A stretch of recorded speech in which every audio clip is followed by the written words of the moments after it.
Berlin a dit avoir établi qu'Alexeï Navalny, avocat âgé de 44 ans qui est le plus éminent opposant au président russe, Vladimir Poutine, avait été empoisonné par un produit de la famille du Novichok.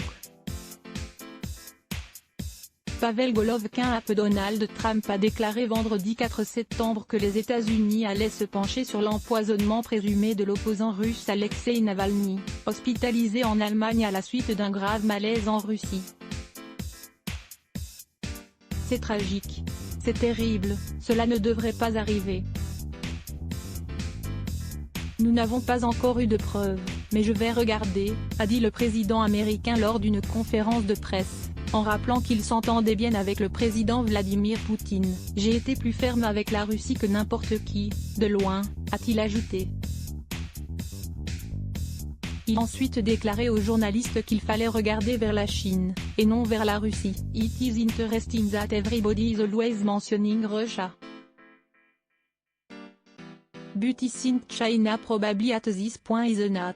https://t.co/cd4p8trs, @rupar. Les doutes du département d'État. L'actuel locataire de la Maison Blanche n'a pas pris une position aussi forte que celle du département d'État, lequel avait fait part plus tôt de ses sérieuses préoccupations à propos des révélations selon lesquelles Alexeï Navalny avait été empoisonné. Au cours d'un entretien à Washington dans la journée, le numéro 2 du département d'État, Steven Biegun, a déclaré à l'ambassadeur russe Anatoly Antonov que l'utilisation par Moscou d'une arme chimique constituerait une violation claire de ses obligations dans le cadre de la Convention sur les armes chimiques. Le secrétaire adjoint a appelé la Russie à coopérer pleinement avec l'enquête de la communauté internationale sur cette attaque, a fait savoir dans un communiqué la porte-parole du département d'État.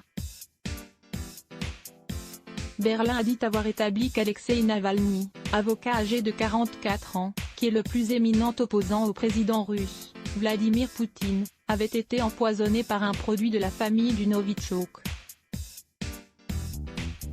Moscou accuse le gouvernement allemand de ne détenir aucune preuve.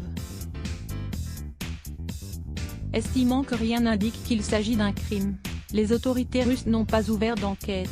La Maison-Blanche a annoncé cette semaine que les États-Unis allaient œuvrer avec leurs alliés pour que ceux qui ont commis cet acte en Russie soient mis devant leurs responsabilités.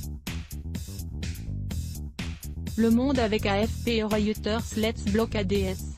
Why?